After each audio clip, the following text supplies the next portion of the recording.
formou e depois de mim nenhum haverá. Eu sou o Senhor e fora de mim não há Salvador.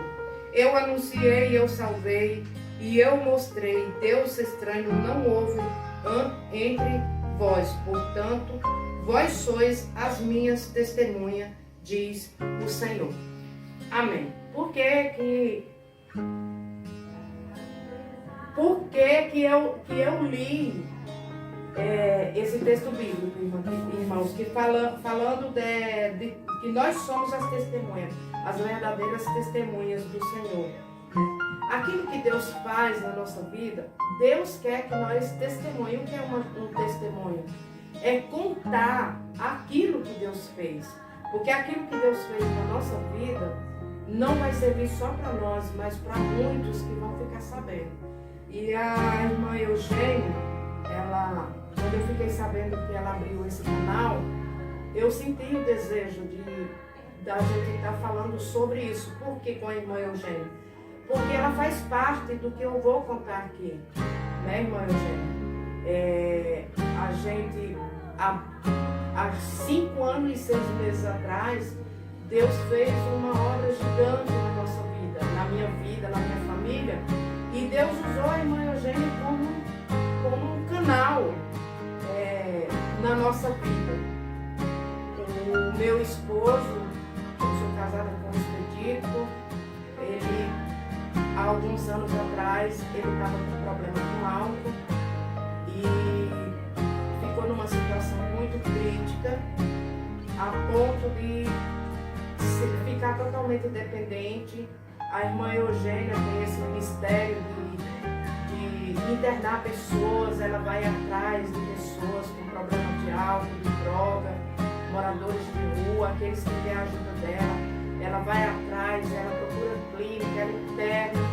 E muitas pessoas têm conseguido sair dessa situação de álcool, de droga, e Deus tem feito a obra na vida dela.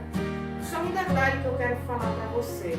Quando a pessoa quer fazer algo para Deus, não tem desculpa, porque a irmã Eugênia, não é porque eu estou na frente dela, mas ela é uma mulher que ela não tem um carro para pegar essas pessoas. Ela não tem, como muita gente põe um carro, pega no seu carro, não. Ela pega essas pessoas, ela põe dentro do ônibus, ela vai, leva essas pessoas.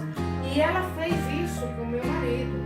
Há 5 anos e 6 meses atrás, ela fez isso. Ele ficou num estado bem difícil, chegou quase à beira da morte, a ponto de ir morar na rua. Vocês que são aqui de Santo André, eu vou dar um endereço agora, eu acredito que você deve saber, a Avenida Carijosa, uma pracinha que tem perto de uma igreja católica na Avenida Carijosa. Ali ele morou naquela praça durante 2 meses, mas não é porque a família não quisesse ele, a gente ia atrás. Era pelo domínio do alcoolismo. Mesmo que ele quisesse sair de lá, amados, ele não conseguia sair de lá, porque ele estava totalmente dominado. Foram muitas ciladas de morte. Ele ficou realmente no fundo do poço, no fundo do poço mesmo. E a irmã Eugênia internou ele alguma vez, ela levou ele para uma clínica, ele ficou lá um tempo, não conseguiu, saiu, voltou de novo para a mesma situação. E depois ele ficou numa casa onde tinha só pessoas com os mesmos problemas dele, ficou bastante tempo lá. Tentaram matar ele nessa casa. Ele conta que nessa casa um dia pegaram ele, amarraram as mãos e os pés dele e amordaçaram a boca dele, deitaram ele numa cama e marcaram a hora de voltar para matar ele. Ele era espancado nessa casa, era no meio de marginais, irmãos. E ele passou por luta muito grande. A gente ia atrás dele, né, irmã Eugênia? A irmã pode confirmar aqui, a irmã pode falar também. Sim, irmã. Uma vez a irmã Eugênia, um pastor, dono de uma clínica, a gente foi atrás dele nessa casa para internar, ele não quis. A irmã Eugênia ia várias vezes atrás dele nessa casa para internar, ele não queria. né, irmã? Uma vez a irmã internou ele, deixou ele na clínica, quando a irmã voltou para casa, ele saiu da clínica de novo. Então era assim, meu filho ia atrás, que é o filho que eu tenho com ele, o Paulo Levi, ia atrás dele. E ele muito inchado, ele muito mal, ele estava realmente nas últimas. Mas uma coisa, eu não estava vivendo com ele, porque era impossível viver com ele na situação que ele estava. Ele realmente se tornou morador de rua. E uma coisa que eu nunca deixei foi de lutar pela libertação dele. É uma coisa que eu quero frisar aqui, que vai servir para você que vai assistir esse vídeo. Talvez você conheça alguém que está passando por essa situação, ou quem sabe você mesmo que está assistindo e que já desistiu e acha que não tem mais jeito. Eu quero dizer para você que tem jeito. Para Deus tem jeito. Não existe nada impossível para Deus. O que falta muitas vezes nas pessoas é se colocar na brecha por alguém. Então eu lutava pela vida dele. Nessa época eu fui morar com meu filho, morava só eu e meu filho. O meu filho também estava desviado, estava com depressão, uma depressão profunda, a ponto dele ficar uma semana deitado numa cama, debaixo de vários travesseiros, e não tinha quem fizesse ele sair daquela depressão. Então eu me encontrei sozinha nessa batalha. Foram 2 anos de grande batalha, de muita luta. Mas eu não desistia deles dois, nem do meu filho e nem do meu marido. Eu lutava. Às vezes meu filho saía de casa e ficava a noite fora. Eu aproveitava aquelas noites para ficar em vigília a noite todinha, guerreando pela vida deles dois, guerreando contra o inferno. Eu marchava dentro daquela casa a noite inteira. O poder de Deus caía, ali eu sentia a presença dos anjos. E um pedido eu fazia para Deus. Eu dizia: Deus, não permita que o meu marido venha morrer na situação que ele está, porque ele era desviado, ele conhecedor da palavra de Deus. Há muitos anos que ele servia a Deus, mas não vigiou por um tempo e caiu. E isso serve para muitos que estão nessa mesma situação. Então não troque a sua vida com Deus pelas ofertas do mundo, porque a cobrança não vem. E ele chegou nessa situação. Então eu guerreava, e a pessoa que me assistia nessa guerra, que me ajudava, era a irmã Eugênia. E aí o inimigo queria de qualquer forma que eu fosse embora para o Nordeste para largar o meu filho, porque a minha luta não era só contra o meu marido, não era só em favor da libertação do meu marido, era em favor da libertação do meu filho. E a gente batalhava muito, eu batalhava muito, e o diabo ele fazia de tudo para me largar o meu filho aqui sozinho, largar o meu marido e ir embora para o Nordeste, lá na Paraíba, que é onde minha família mora. A minha mãe hoje não é mais viva, mas na época ela era viva. Ela falava para mim: Vileni, o seu quarto está preparado aqui, tem tudo preparado, vem para cá, cuidar de mim, do seu pai, vem viver aqui, tem tudo, não vai faltar nada para você aqui, você não precisa trabalhar. O meu filho, eu vi o inimigo usando ele chegava para mim e falava assim: mãe, vai embora, me deixa viver minha vida sozinho, me deixa viver, vai embora. E Deus falava comigo: não larga eles, porque é isso que o diabo quer, que você largue para o diabo tomar conta de vez e destruir. E não é isso que Deus tinha para a vida deles. Deus queria levantar isso, e ninguém mais me entendia, a minha família não me entendia. Até o presbítero, que é uma bênção, o presbítero da igreja do meu filho, que é uma bênção, a gente morava no mesmo quintal, e ele batalhava pelo Paulo, até ele me aconselhou ir embora para Paraíba e largar eles aqui. Mas eu não me rendi, irmãos. E assim, antes de avançar mais no que eu vou falar, a importância que existe diante de Deus de você não abandonar os seus, inclusive um filho, porque você vai ver o resultado depois. Depois do meu filho curado, depois de tudo, a nossa vizinha do quintal, que morava no mesmo quintal, ela estava fazendo faculdade de psicologia, uma psicóloga, e ela estava se formando. E ela e uma amiga dela que também fazia faculdade de psicóloga, elas precisavam fazer uma matéria, uma prova na universidade, e essa prova era entrevistar alguém e pegar, colocar desenhos para essa pessoa fazer de casa, do que ele desejava para a vida dele, fazer uma análise do psicólogo, da área psíquica dessa pessoa, e ali ia valer como trabalho na faculdade, prova final delas. O nome dela é Patrícia. E ela chamou o Paulo, o meu filho, para entrevistar, e ele foi levado para fazer essa entrevista. Ela e a outra amiga dela que estava também se formando em psicologia. E colocaram ele para desenhar a casa do sonho dele. E mandou que ele ficasse bem à vontade para desenhar do jeito que ele sonhava a casa. E ele começou a desenhar a casa dos sonhos dele, colocou tudo, jardim, tudo que uma pessoa pode desejar numa casa, ele colocou naquele desenho e ele desenhou um sol bem bonito.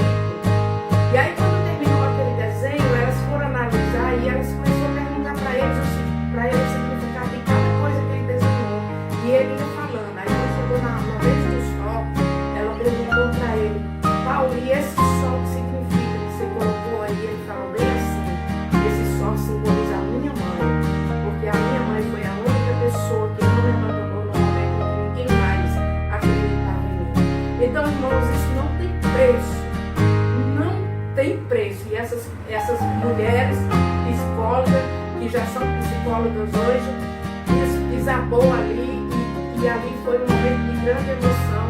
E ali eu estou falando isso não para me orgulhar, mas para dizer que ali Deus me provou que quando eu decidi não abandonar eles aqui, era Deus me controlando. Por mais que ninguém entendesse a minha atitude, era que Deus queria que eu ficasse. Porque eu vi assim que se eu fosse embora, o diabo ia tomar conta do meu filho, ia destruir ele, ia destruir de vez o meu marido.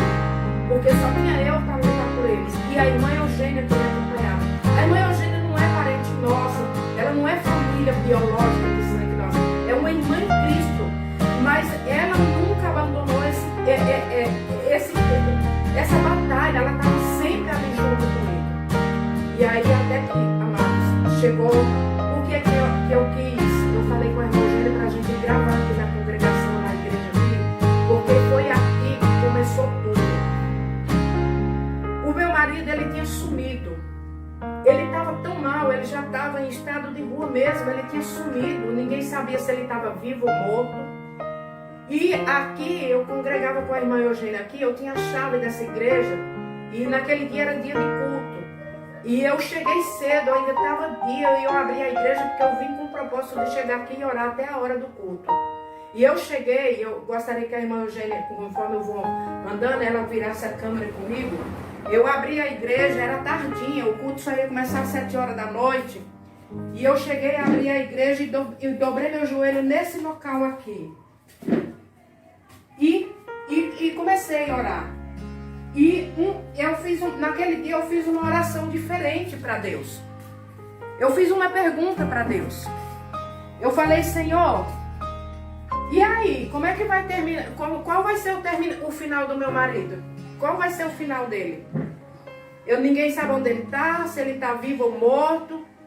Qual vai ser o final, Senhor? Ele vai morrer ou o Senhor vai restaurar a vida dele? E continuei orando por ele, orando pelo meu filho. E chegou a hora do culto e naquela noite tinha uma pregadora de fora.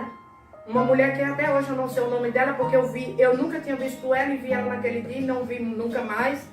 Porque eu não sei o nome, a irmã Eugênia também não conhecia ela, que foi outra pessoa que convidou aquela mulher, a gente conheceu ela naquele dia. E ela chegou, uma moça jovem com um filhinho, até muito bonita ela, por sinal. Ela chegou a hora do culto, eu que dei a abertura ao culto, aqui encheu de gente. E detalhe, todo mundo que estava aqui no culto sabia da minha história, menos a pregadora que não conhecia a gente. E ela começou a pregar. Ela ficou nesse local aqui pregando, o púlpito era aqui, e eu sentei numa cadeira aqui, porque como eu era dirigente eu fiquei aqui. E ela começou a pregar. E de repente, ela parou a mensagem, e a irmã Eugênia está aqui de prova para comprovar tudo que eu estou falando, porque ela viu. Ela parou a mensagem no meio, ela olhou para mim e ela falou, e Deus tomou a boca dela e ela falou assim. Deus falou assim através da boca dela: minha serva, eis que eu tenho ouvido a tua oração e eu tenho contemplado a tua luta. Aí ela pegou, meus amados irmãos, ela aqui nesse lugar, ela fez assim. Ela bateu a mão, ela fez assim, apontou para essa direção aqui e falou: aquele que tu tem lutado por ele, que tu tem clamado. Aí ela bateu a mão uma na outra e falou assim: eis que ele está aqui na palma da minha mão, eu estou amassando ele como se amassa um barro, porque eu vou trazer ele de lá. Eu não perdi o controle, eu vou trazer ele de lá para usar ele como eu quero e não como ele pensa. E aí, queridos, e para ficar mais comprovado que era Deus falando na boca daquela mulher, ela terminou, e todo mundo aqui que conhecia minha história sabia que estava falando do meu marido. Porque ela não sabia, e talvez até hoje não saiba, mas todo mundo que estava aqui assistindo o culto sabia.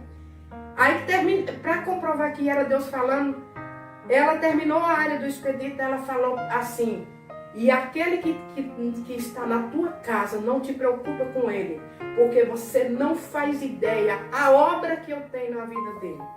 Irmãos, aquilo eu desabei, foi algo assim sobrenatural. Eu soluçava na presença de Deus, porque ali eu vi Deus ao vivo e a cores falando comigo, me dando uma resposta que eu vinha lutando tantos anos para ter aquela resposta. E se passou. Sempre lutador, mas conformado a perder.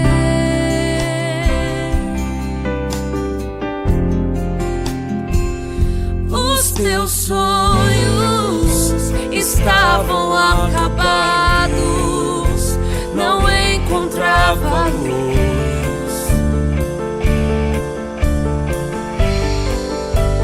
Mais uma nova história foi escrita por Jesus.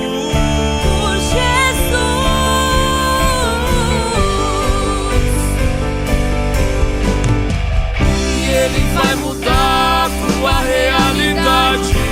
Ele é o caminho, a vida e a verdade. Com Ele você pode ter fé e esperança.